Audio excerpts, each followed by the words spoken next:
welcome to HazCom Central. I'm Barry Lerner with today's HazCom Report number 8, which we call Health Hazards 1, Toxic Chemicals.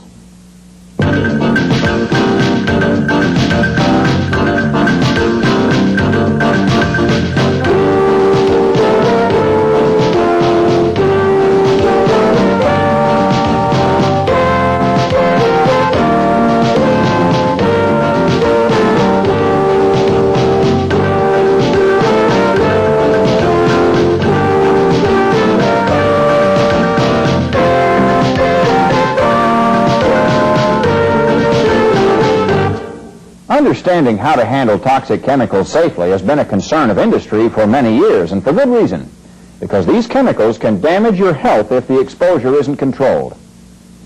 In a previous program, we talked about the physical hazards that call attention to themselves by heating up, smoking, catching fire, or exploding. Toxic chemicals, however, are sneakier. If you're not careful with them, they can make you sick before you realize you're being exposed to their toxicity. What is toxicity? To find out, we'll refer to the HazCom Glossary, an easy-to-use guide that helps you understand the terms you'll find on labels and in the MSDS. It says that toxicity is the total of adverse effects resulting from exposure to a chemical. Even plain water can be toxic if you drink enough of it at one time, but some chemicals are inherently more toxic than water. That's why it's so important to keep the household products like chlorine bleach away from children who might drink a little and become immediately sick. You're not likely to drink toxic chemicals at work, but they can injure you in other ways. Right now, we have an interview lined up to illustrate how this can happen when people take hazardous chemicals for granted. We're going to talk to George Green, a maintenance worker who ran into trouble while performing a routine job. Welcome to the HazCom Report, George. Tell us what happened. Well, I think I'm pretty careful with chemicals that I'm not familiar with. But I've been using the Actine solvent for years to clean parts and never had a problem. But this time something happened that kind of scared me. You see, I was cleaning compressor parts just like I've done 100 times, I guess. And I always wear my rubber gloves because this stuff can really burn your skin after a while. Then all of a sudden, I began to feel funny. First thing I noticed, my eyes started burning, and then I got kind of dizzy and sick to my stomach. I had to grab hold of the bench to keep my balance. And then I got real short of breath. I thought maybe I was coming down with the flu or something. My wife had the flu last week. Sounds pretty bad, and you had no idea what was causing it. Not a bit, really. I stumbled over to the other side of the room and sat down a minute, and after my head cleared, I managed to get up and make my way to the infirmary. George, we'll come back to you later to find out what the doctor diagnosed, but now we have some other points to cover with our viewers. Thanks for joining us. George's symptoms sound a lot like acute effects of overexposure to a toxic chemical. Let's review what that means with our glossary. An acute effect is something you notice right away, and it can be slight or severe in intensity. Overexposure can also result in a long-term or chronic effect. You may not notice the effects until days, weeks, or even years have passed, and they can keep coming back like a recurring skin rash, respiratory problem, or numbness in your hands or feet. Having an awareness of the symptoms of overexposure can help you act quickly to limit the damage. There are 4 common symptoms of overexposure. Your eyes, nose, or throat may become irritated. You may experience burning or itching of the skin. Dizziness or becoming sick to your stomach is another warning sign. Or you may become short of breath or feel a tightness in your chest. To help us recognize and protect ourselves in the workplace, OSHA has developed some standard classifications for identifying toxic chemicals. To learn what they are, we'll go to our resident expert, Professor Sharp. Thank you, Barry. I'm Professor Sharp, and I'm here today to talk about some of the terminology you need to know to understand toxic chemicals. Our textbook is going to be the HazCom Glossary. Now, OSHA classifies toxic substances into 2 broad categories based primarily on the results of laboratory tests on animals. They are toxic and highly toxic. Now, highly toxic chemicals can be fatal even in small doses, and some of these chemicals, such as cyanide and mercury, are commonly referred to as poisons. The toxic class of chemicals, such as these, are less dangerous if swallowed, inhaled, or absorbed through the skin, but they can be harmful or even fatal if the dose is high enough. How do you know how toxic a chemical is? OSHA's primary measures are the LC50 and the LD50 tests, and you'll see the results of these tests on the MSDS for a toxic chemical. Now, basically, the LC50 value is the concentration of the material in the air that will kill 50% of the test animals which inhale it in a single exposure. The LD50 value is a single dose that will kill 50% of the test animals when administered orally or applied to the skin. In other words, the lower the LC50 and LD50 value of a chemical, the more toxic it is. Now, another way we can judge the danger or exposure to a toxic chemical is by the TLV, or threshold limit value, shown on the MSDS. That's the airborne concentration that a person can be repeatedly exposed to without adverse health effects. We can compare the TLV for different chemicals to see which is more toxic, as long as they have the same health effects. Acetone and methyl acetate, for example, are both solvents that can depress the central nervous system if inhaled, but you can see that the TLV for methyl acetate is much lower than acetone. So, methyl acetate is more hazardous. Well, that about takes care of the basic terminology. And now back to Barry. Thanks for that lesson, Professor. The effect that a toxic chemical has on an individual depends on a number of factors. For example, how the toxins enter the body affects the level of risk, as does the amount or dosage. Healthy people usually can resist toxic effects better than those who aren't. And environmental factors like temperature can make a difference. And mixtures of hazardous substances present a special problem because they can intensify or multiply the damage. Understanding how toxic chemicals can enter your body will help you know how to keep them out. For a taped report on toxic entry routes, we go now to an industrial hygienist at a local plant where they handle toxic chemicals. As an industrial hygienist, one of my jobs is to see that our employees are protected from toxic chemicals. One of our employees has joined me today to help me demonstrate how we do that. There are three primary ways toxic chemicals can enter the body: inhalation, absorption, and ingestion. Now, each presents a different challenge to prevent overexposure. The most common point of entry is through the nose and mouth by breathing contaminated air. We use various testing devices to determine the level of concentration in each work area and compare it with the recommended limits on our MSDS. If it is too high, we equip workers with a respirator like this. Toxics can also be absorbed through the skin.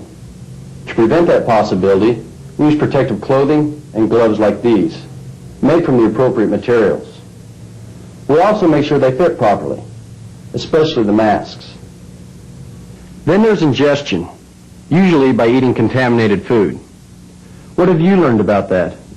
Well, first of all, whenever we finish a job, we make sure we wash off any chemicals that get on us.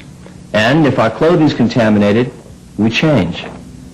It's also smart to scrub your hands real well before you eat anything or smoke. And we don't eat in places where chemicals are stored either. We can also limit exposure by planning and implementing better controls. I'd like to show you some examples of how that works. Sometimes we can eliminate a toxic substance from our process or substitute a less toxic chemical. Hazardous chemicals can be isolated from people with closed piping systems, and we can isolate people from hazardous operations by using remote control systems. No one method is right in every case, but by a combination of good planning, the use of proper protective equipment, and thorough training, we can go a long way toward minimizing the dangers of toxic chemicals. We've seen how hazardous chemicals can enter the body and some ways to prevent that from happening. Now, to understand what effect those chemicals can have if you should be exposed, we're going to an interview that was taped earlier. Dr. Rosemary Brock is a company physician for the Plains Chemical Company. Welcome to the HazCom Report, Dr. Brock. What happens when toxins enter the body? Well, Barry, the effect depends on several factors.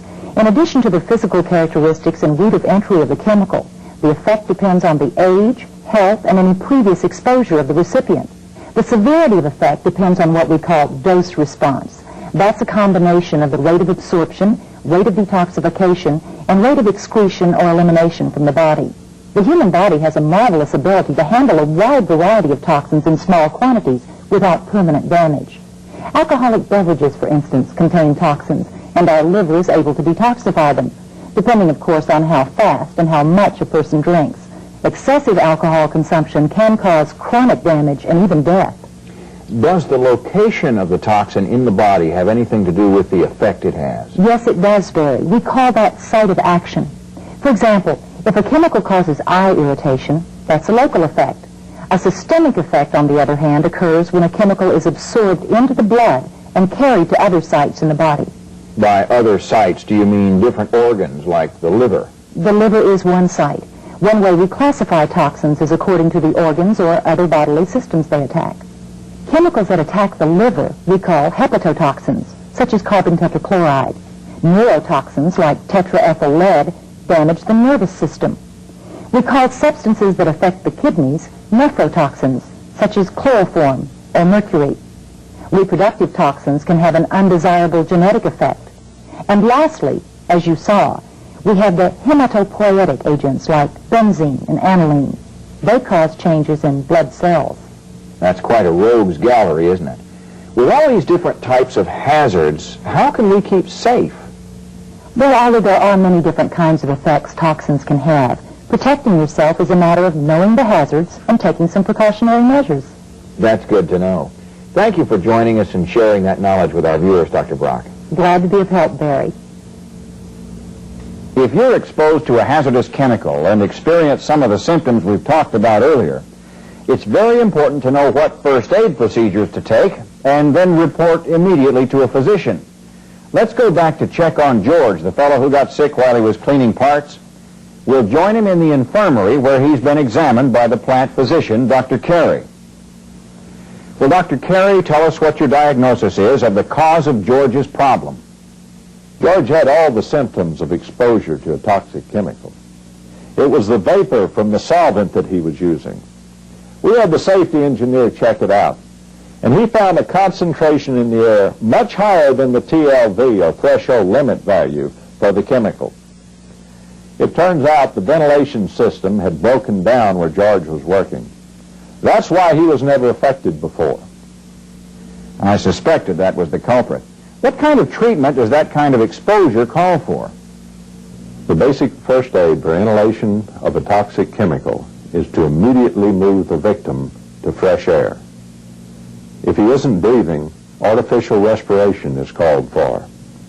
If breathing is difficult, we administer oxygen.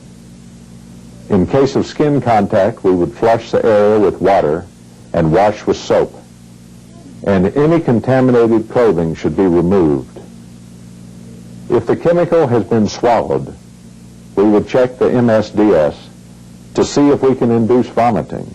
With some chemicals, vomiting can cause further damage by attacking the mucous membranes in the throat and mouth. In George's case, he got himself out of the area in time to avoid serious consequences. How are you feeling, George? Oh, much better. One thing's for sure, I'm going to steer clear of that area until they get that ventilation system fixed. Sounds like good advice. Thank you both for joining us on the HazCom report today. Toxic chemicals can be dangerous, no doubt about it. But you can use the information on labels and MSDS to know what you're dealing with and how to handle it. U.S. Department of Transportation labels, such as these for a poison and poison gas, warn you that a tank truck or rail tank car contains a hazardous chemical. Many toxic chemicals are especially hazardous when burning, so the NFPA, or National Fire Protection Association, specifies this type of triangle-shaped label. The number codes in the blue area represent health hazards, with 0 being the lowest hazard, 1 being slightly hazardous, 2 meaning hazardous, 3 meaning extreme danger, and 4 standing for deadly danger. This is what an NFPA label would look like for allyl alcohol, a very toxic chemical. A 3 in the red area means it'll ignite easily, and the blue 3 warns of extreme danger. The yellow 0 means it is stable and not reactive with water. Of course, the MSDS is your most complete source of information about any chemical. To illustrate that, let's look at an MSDS for allyl alcohol to see how it should be handled. Remember our discussion of LD50, the lethal dose in test animals? Here it says the LD50 for allyl alcohol is only 140 milligrams when swallowed by a mouse or rat. Now let's look at the toxicity by inhalation, where we see that the TLV, or threshold limit value, is only 2 parts per million in the air. Obviously a very hazardous chemical. And how do you know if you've been overexposed to this chemical? It says the vapor is very irritating to the eyes, nose, and throat, and the liquid can cause severe burns to the skin. If someone is exposed, the MSDS gives the proper emergency first aid procedures. It's especially critical to understand and follow the personal protection, storage, and handling instructions found on labels in MSDS when dealing with highly toxic chemicals. You just can't afford to have a leak or a spill. And as with any hazardous chemical, a no-panic attitude and common sense are extra insurance against injury. With that thought, it's time to wrap up this edition of the HazCom Report on Toxic Chemicals. We've learned that no chemical is really non-toxic, but that many are inherently toxic and require very careful handling. We saw the symptoms of exposure to a toxic chemical, and we reviewed basic first aid procedures to take when someone's been overexposed. We learned about the routes of entry of toxins into the body. We discussed how different toxic chemicals affect the organs and other bodily systems. And we stressed that MSDS and labels give you the information to keep you safe if you'll only use them.